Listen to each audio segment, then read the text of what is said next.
It's noon here in Ventnor, New Jersey, and this is news that you can use from CarEdge for Friday, July 14th. The other day I said it was June, well, yeah, like 30 days ago it might have been, but today it's July 14th, and this is news that you can use with your hosts, Ray and Zach. And hand me your coffee mug. It's called Foley, is the people who make the noises as sound effects. So we're gonna, and we didn't even spill any coffee. That was the weakest. That was the weakest knock I ever heard. Yeah, that's not. Yeah, that's funny. But hey, how are you guys? It's so good to see you. It's Kimberly's Corner, everybody, and the F&I goddess herself, Miss Kimberly Kline, is here. Hi, guys. From hot as Hades, West Virginia, from what I understand. Hotter than Hades in West Virginia. Yeah, is that your new hometown? Hotter than Hades? Hotter than Hades, right here on Route 11, West Virginia. Yep. It sure is. LA looking house you got there in West Virginia. It is. All right, here's the deal, Kimberly and Pops. We are going to be talking about Gen Z and Millennials. One of the comments we see very frequently. Who are they? You're looking at one. One of the comments we see. What are you? One of the comments we see very frequently is, guys, student loan debt. What's that going to do to the auto market? And there was an article that came out in Automotive News yesterday, Kimberly, that you shared with both of us that really puts this at the forefront. Let me pull it up on the screen for everyone. We've talked about this at bits and pieces from time to time. The headline in Automotive News yesterday, Pops and Kimberly, young auto borrowers falling further behind. Gen Z and millennial borrowers are falling 90 days behind on their car payments at rates last seen during the Great Recession era. Wow. It is a well understood fact at this point that younger people are going more and more delinquent on auto loans than other generations at the same time that they have equal amounts. It's like $1.7 trillion in student loan debts. Kimberly, what do you make of this? Like young people just walking away from their cars, it sounds like. It does sound like that. And there's so much to unpack here, isn't there? There's so much to unpack. And I have seen all of the comments. I've watched the comments saying, just wait until student loans kick back in. Oh my God. It didn't really occur to me. I had a long discussion with my son about this, though, who is one of those people that has a enormous amount of student loan debt that will be kicking back in. But where do I begin? Okay, credit scores went up during the pandemic. Credit scores went up. Some people chose to pay down their debt, check their credit scores, see if there were any discrepancies on there. And so we saw the scores going up. Well, a lot of people in this demographic went out and bought cars. This is just one scenario of this very large thing we're talking about here. They went out and bought cars because their scores are higher now. And it's easy. It was easy. Not so much anymore. And they had stimulus money to put down on the cars that they bought. They had the down payment. Yeah. Yes. It was looking good. So I went out and I got myself a new car. And now, September, the interest kicks back in, and October, your payments will kick back in. People, it's coming back. So Ray, you talk about it every single day. You've got rent. You've got groceries. Now you have insurance to pay on that new car. It's just really big. And yes, people are right. It is coming. My son feels the same way. He's going to bail on a new car because of it. Yeah. And your son, I mean, God bless him, he's a doctor. So there's a reason he would have a huge amount of student loan debt. To become a doctor, it takes years and years and years of study. For a lot of people, my first wife, for example. I'm not sure how I feel about this, but let's go for it. Well, the example I was going to give, she didn't have student debt, but she went to, let me finish. She went to college to get a teaching degree. Mm-hmm. And then she got a job at a private school that barely paid minimum wage, and what she was making as a teacher wasn't even equivalent to what she had paid in tuition in order to become a teacher. So my point is that a lot of people took on student loan debt and ended up with jobs that were not commensurate with the debt they took on to get. The incomes that they were earning were not significantly higher because they had gone to college and taken on that debt. That was my point. Yeah. Sorry about which leads you down a whole other part of this ball of wax, and that is, in my personal experience, institutions of education, they're businesses now. They're just all about the business. And let me just say one thing. A lot of people have said to me, yeah, but Kimberly is a doctor. He'll be able to pay him back. True. Thank heavens he's got a good job. He's able to pay his loans back. However, this is based on your income. Do you have any idea what this payment looks like in combination with his new mortgage, in combination with his car note, his groceries, his everyday living expenses? And when you talk about educational institutions being a business, there's another side racket that I like to call, and that is different committees and associations that will charge students, including teachers, to take boards and to take continuing education. So when you come out of that institution that just, tore your arms off with tuition, you now have to pay $1,500. That's got to come out of somebody's pocket to take boards, to pay. Do you guys know how much a book is in college? A book? Bear with me, gang. So I fully support that. I'm a college dropout. I think there's a lot of. Let's slide us back to autos for a quick second. For a quick second. Yes, let's do it. Let's take into consideration everything you just said about your first wife, Dad, and Kimberly, you're saying about your son. The headline reads,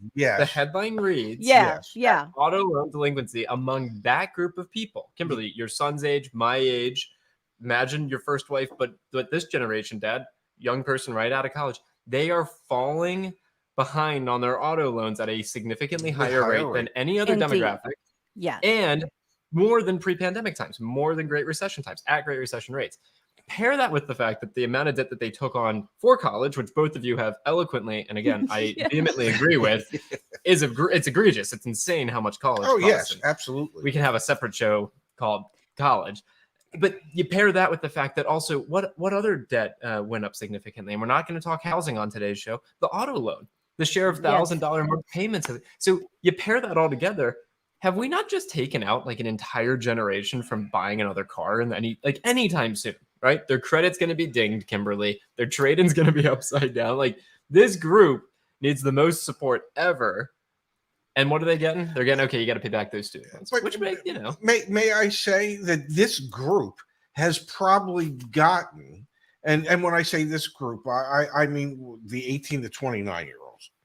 I'm in there. You're in there. That group of people has probably gotten more support over their brief lifetimes than the rest of us combined.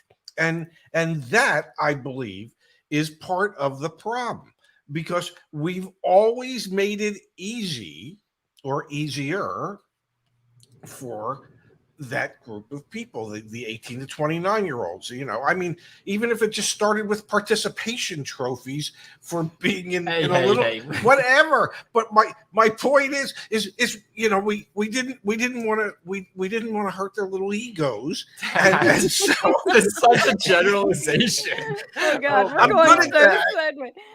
Look at this data, though. Look at this data. Let's. Yeah. All right. Whether you agree with my dad or not, which we're on YouTube, I suspect a lot of people are going to agree with my dad. Yeah, I know. I see it, right? Yeah. Like, the comments come through, folks. We can indeed read them, but look at the implication of whether you're right or you're wrong. Look at the implication, Kimberly. This chart, it's like a picture. More than 1,000 words.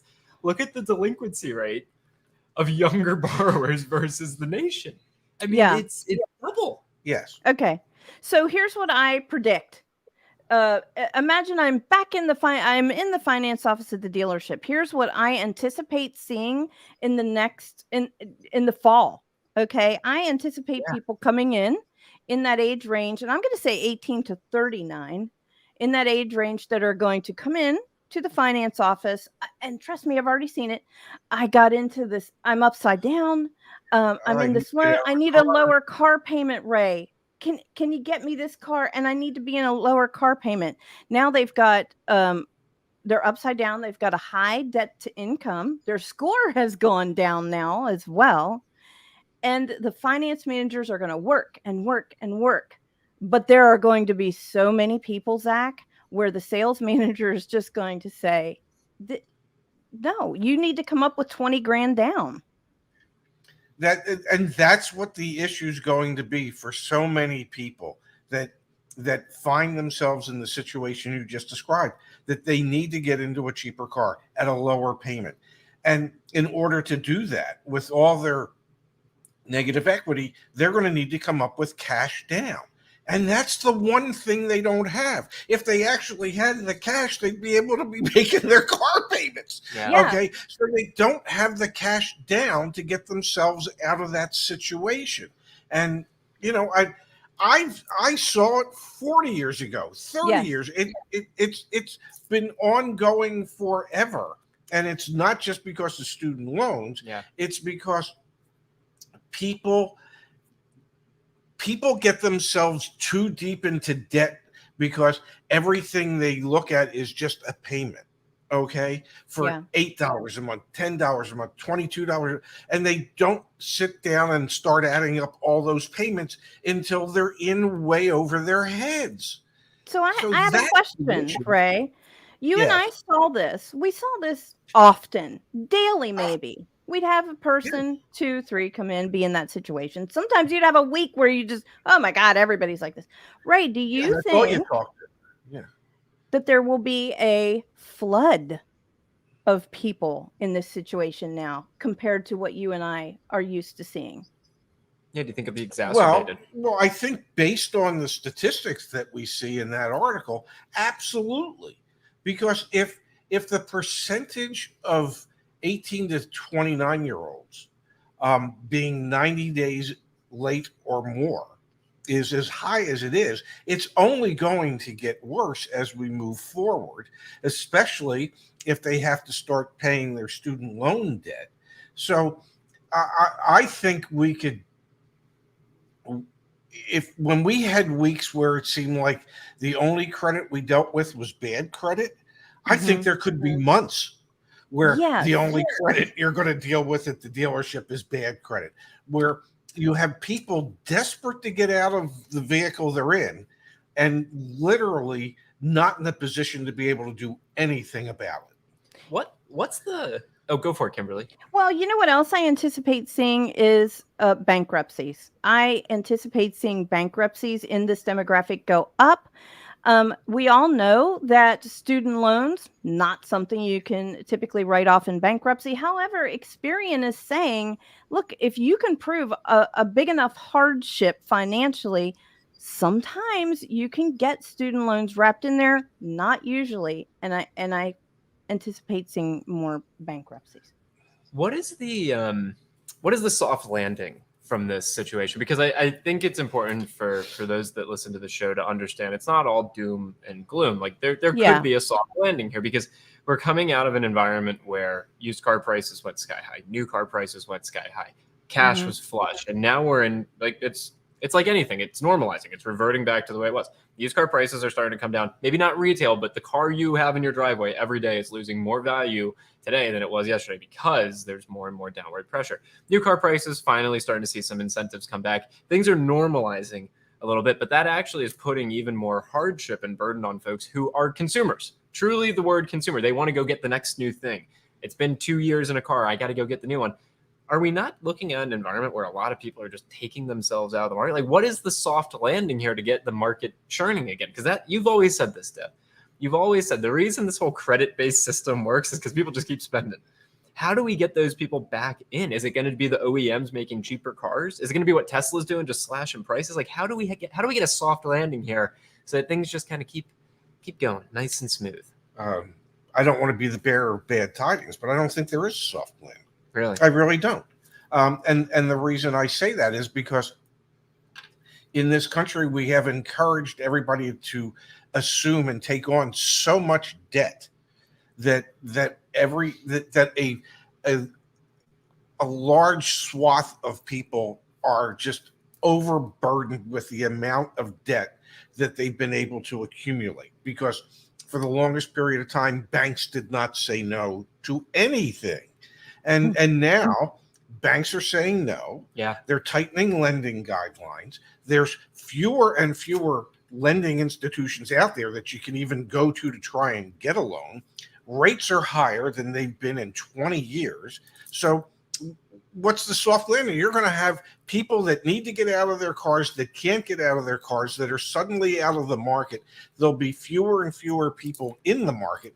So is there a soft landing? It's more like a crash landing, because the amount of people that are actually in the market that can afford to buy cars is growing smaller by the day. That to me spells a crash at some point in time. Now, when that point in time is, I don't know. I think it's still quite a ways down the road, but ultimately, yeah, you would think if inventory levels build up, fewer and fewer people are actually in the market to buy a car, that at a certain point, with supply really outstripping demand, that ultimately there'll be some type of crash, both a credit crash and a price crash for the vehicles that are out there. Could be a year from now, could be 18 months from now. Wow. Yeah, I hear you. Do you see a soft landing, Kimberly? I think that was well said. I don't see a soft landing in the future. Even if incentives come back, which I keep saying incentives, they're going to be forced, manufacturers are going to be forced into bringing back APR incentives, for example. It's not going to help that person whose score has gone down and now they're buried in the vehicle that they bought, So I don't know the answer to that, Zach. I mean, a soft landing? No, I'm not seeing it. Don't know how we're going to come out of that. Yeah, no, I hear you both. I mean, I think the thing that concerns me is you've had this argument of there's pent up demand, there's pent up demand. Yeah. And then we look at some of this data and it's like, okay, maybe the pent up demand is just people over the age of 40, but I don't think that's quite the answer. And you look at the financial institutions, it feels a little bit, I was super young, obviously, during this time, but it feels a little bit like 08 again, in the sense that it's like, oh, maybe we went out as financial institutions, maybe we went out over our skis a little bit. We were lending to people who we shouldn't have necessarily been lending to because the assets aren't actually, the collateral is not quite worth it. Mm-hmm. Remember, we were talking a lot over the past 2 years about loan to value ratios being 150%. 150, 160%. It's crazy. And now you've got those same people. I mean, like, put yourself in the shoes of an individual who's, got a ton of student loan debt. They paid, they got approved up to, let's say, modestly 140% on a brand new car that they also paid over sticker. I mean, like that macroeconomic picture for a soft landing. Sure, I hear you, Pops. Maybe there isn't one. For that individual person's economy, their life, what's the soft landing for them? They don't realize it, because the financially prudent thing to do is just keep driving the thing and make your payments, right? Yes. Like just accept what you have and don't try and sell it. Don't try and just pay your car note off and then have something. But that person, I mean, they could be underwater. Well, get gap insurance too. Holy cow. I mean, they could be underwater $20,000, $30,000 on a car. Yeah. Everything you just said, Zach, is exactly what my son texted me this morning. That very same thing. I mean, we're seeing people that $13,000, $15,000, $20,000 upside down. Now, back in the day, if you walked into my office, you had $1,000 to put down, you have a 820 credit score. I've got certain banks and reps and relationships that will, quote, buy deep for me so that I can get that deal done. That's gone. And the people we're talking about are going to be coming in with a lower score, and the banks have tightened. So, yeah. I feel so, this is so interesting to me. I feel like the next 6 months between now and the end of the year, we're going to be talking a lot on YouTube and through social media and at CarEdge.com about how it's becoming a better and better environment to buy, because vehicles are becoming more negotiable, because used car prices are coming down. Like, it's clear as day that that's going to be the headline for the next 6 months to the end of the year, especially at end of year for new cars, for those that have a lot of inventory. And at the same time, those same people that are listening to us saying, hey, things are getting better, the likelihood that they can get approved for a loan, that the interest rate is decent, that their trade-in is going to be worth equal to what they owe, like, it's so interesting, right? It's like one factor is getting better. The Mhm. pricing's going to get better, folks. And the rest Yeah. of it's And not. all the other factors are going to get worse. And you know what? You kind of net out somewhere in the middle. One would hope. You really think, don't Yes, I could sneeze. Okay. And having said that, I In- probably won't. But just Internally? Okay. in case, you? An internal Yeah. sneeze. Yeah. I wish I had the soundboard. I know. All right, let's switch gears. That's enough debt talk for the moment. Let's talk about something way more fun. Let's talk about Okay. something way more fun. And honestly, a little bit ties into one of the strategies to be financially prudent, which Yes. is Mhm. if you're going to hold on to that thing, make sure you set aside some money for repairs. Like repair expenses are going up as well. So set Please aside do. some money for repair. One of the ways you can intentionally set aside money for repairs is you buy a vehicle service contract. Those are marketed as extended warranties. Well, Kimberly and Pops, some folks, they market those a little too hard. And I think I think even this week, Dad, you were on the receiving end of this. The FTC, the Federal Trade Commission, new $6.5 million settlement, lifetime ban over service contract telemarketing. Daniel Cole and his company, Cole Consulting Group, are banned from promoting or selling car protection products and doing any telemarketing as part of a $6.5 million settlement with the FTC. I'm going to cue this up for you, Pops, so you can share with us, and Kimberly will get your take. Think about it for a second. We just had a 20-minute discussion about the financial burden of people, underwater on their cars, and then the advice to them is to hold on to them, and then they get hit with, I wish I could curse, BS, spam telephone calls. Your car's out of warranty, blah, blah, blah, blah, blah. And you just get spammed and spammed and spammed. Kudos to you, FTC. This is a good settlement. Well, I don't know if it's a good settlement, but it's a good action. What happened here, Dad? Well, there's a lot of telemarketing firms, and my phone number seems to be very popular with them this week that just continually call you to remind you that either you've already bought an extended warranty when you bought your car, but you never set up the payments for it. Really? Or I'll get you water. I'm good. Your coffee makes you phlegmy. Or you need to get an extended warranty, and we're here to help you. And just give me your credit card information, and you'll be. And I could see from the pressure that they were trying to put on me, and I knew I didn't sign up for an extended warranty, but a lot of people might go, oh, maybe I did. I don't know. I don't have any of that paperwork in front of me. What do I need to do? Oh, yeah. So it's easy for them to trick people into doing things that they shouldn't do or they wouldn't normally do. And in many cases, these companies are also selling bogus products. Blasted customers with illegal calls and made bogus claims about bumper-to-bumper warranties. Kimberly, you ever hear of that? No, especially at a car that I haven't owned for 10 years. Yeah. Do you ever get I'm sure everybody gets those. Yeah. Yes. Yeah. We're just calling about your extended warranty. Oh, really? Okay. Yeah. So here's the thing, everybody. Here's the thing. As I have said many, many times before, when you go into the dealership finance office and the finance manager offers you all those wonderful little packages on the menu, they're not bad products. What you just showed, Zach, is a non-dealership administrator, and that's who people get blasted by. They get blasted by these little companies that pop up here and there. Hey, let's get in, let's spam all these people, collect some money, and go out of business. Non-dealership administrators.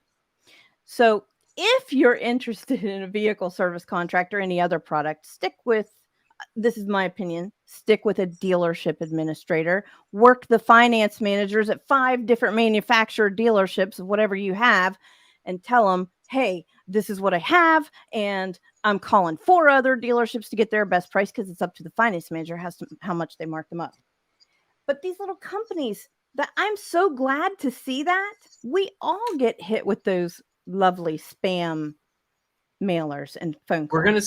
We're gonna see more of them. Again, we spent 20 minutes talking about an entire generation of individuals who are so underwater on their cars that even if they wanted to buy a new one, they're not going to be able to. So they're going to hold on to it, and then they're going to get hit with spam mail after spam mail after spam mail call, etc., trying to prey upon them to get them to buy these products. Yeah, no, I mean it's terrible. The FTC's action here is strong and it's great. It is. Yeah. more of it. I mean, absolutely need to see more of it. And I love, Kimberly, the comments in the chat that come through. From TH here, we've got, don't you guys market your own extended warranties on CarEdge? Why should members trust your warranty plans and prices? Probably because of two things. One is we vetted who we work with. We're actually backed by Protective, which is they bought Assurance. It's like, at the end of the day, we don't hold the bag. There's a massive insurance company behind the scenes. And the way that we make it fair and transparent is we make $600. So use our quote to negotiate with anyone else. We make $600. You can get a quote without giving us your phone number, your email. You don't have to give us any personally identifying information. And for all those reasons, we think it's better than fair. It's like simple and easy and transparent. If you can get a better price, go get a better price. Like, these are not bad things. The way that they're marketed and they prey upon people is disgusting. And it's not like we're trying to talk you into a vehicle service contract. Use it as a proxy for, you want to buy a BMW. Sorry for cutting up. You want to buy a BMW? Use this as a proxy for how expensive it's going to be to own that BMW. Put in here 2023. You want to buy that 3 Series, Dad? You really? Let's do it. Let's do a 7 Series. You want to buy that 7 Series? Yes, Dad? I do, please. I've always wanted a 7 Series. Use this as a proxy for how freaking expensive it's going to be. So there's the 7 Series. There's the 2023 BMW 7 Series. It's nearly $7,000. Yes. We make $600 on that. Let's do it again. Subaru. Yeah, Subaru or Toyota, right? They're Let's like do it. $1,200. Subaru Outback, right? Okay, yeah, they're pretty popular.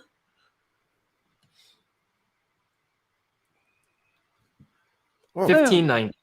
It's $5,000. It's like, as consumers, you can actually use these resources as like information to help navigate your anyway. I thought the FTC stuff.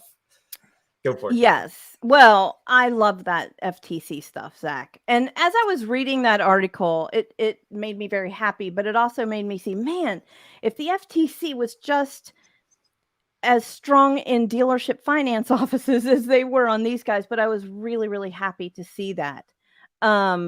And somebody said something that I really wanted to answer. Yes, they are.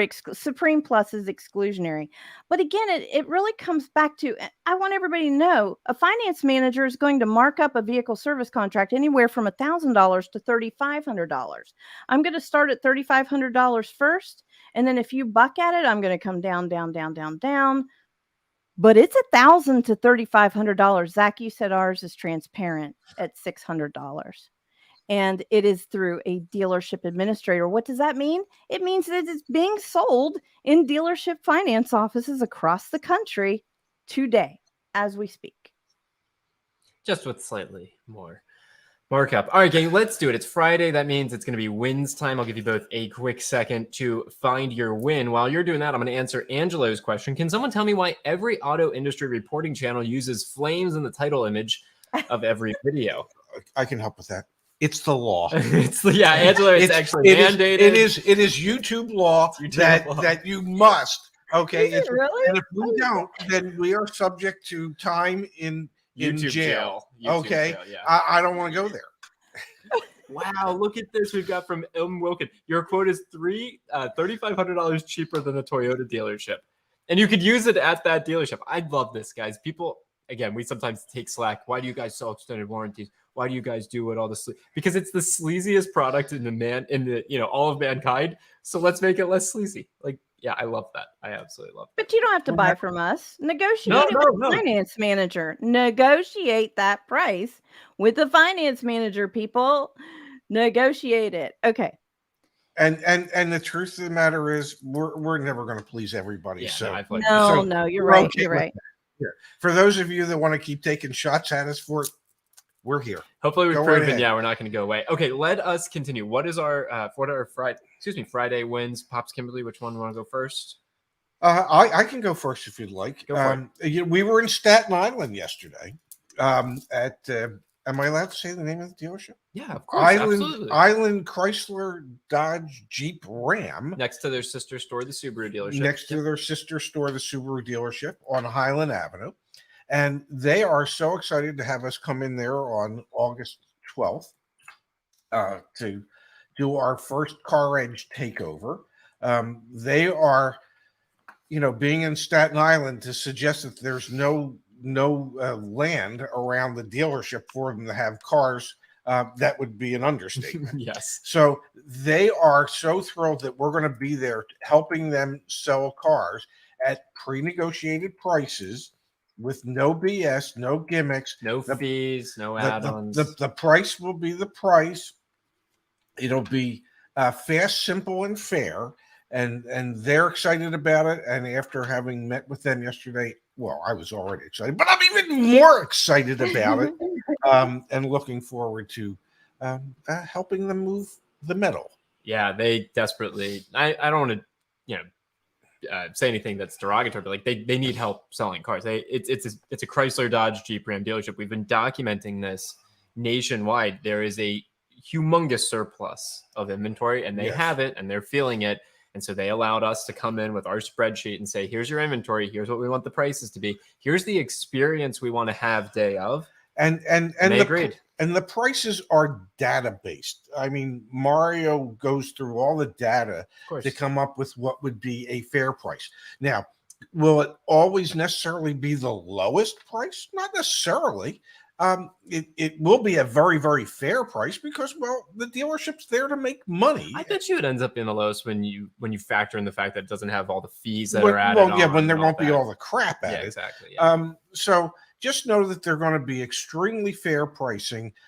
We are setting the pricing based on data-driven information. And final note there, we're going to be there day of doing a live stream the entire day. So you'll be able to watch the CarEdge sales event from the comfort of your own home. We're going to live stream literally for like probably 10 hours. It's going to be insane. We're not going to be on the entire time, but like the stream will be up for 10 hours in the showroom floor of a dealership. It's going to be a really great experience. Kimberly. Okay. My win is going to go to Joshua from California. I won't say his last name. Joshua from California, because I literally got off the phone with him like, I don't know, 5 minutes before we jumped on here. And he admitted, because I've spoken to Joshua before, he admitted himself, so I can say this. He's a talker. All right. Joshua is a talker. He has said that himself.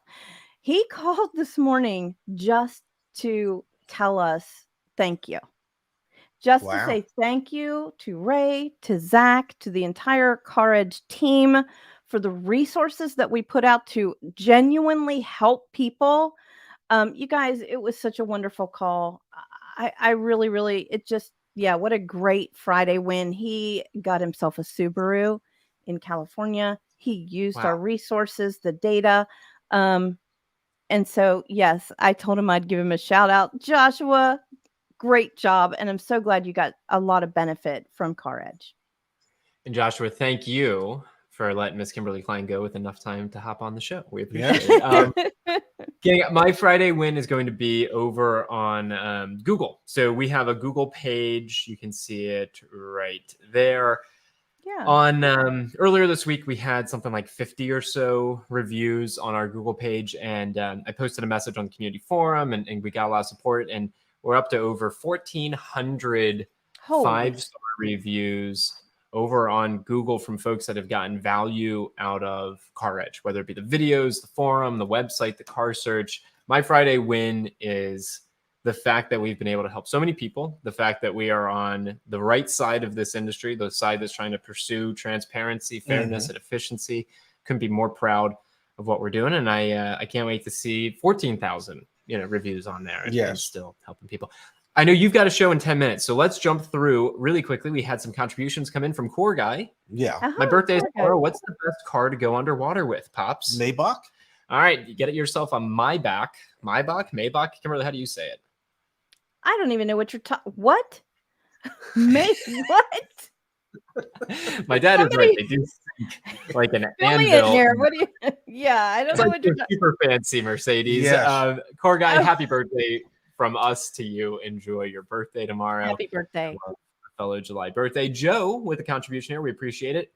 Going to be a little difficult to do a deal review with about a minute here, but 2015 Lexus RX 350, 60,000 miles, 100 clean Carfax, no accidents, etc. $22,100 out the door. Joe, my big ask of you. Email me, Zach, Z-A-C-H, at CarEdge.com. I'll take a look at this. I'll do a deal review for you, and I'll toss it back to you. It's going to be very difficult to pull all that up and get my dad set up for the next show. But we appreciate the contribution, and we are here to help. Thank you. We are.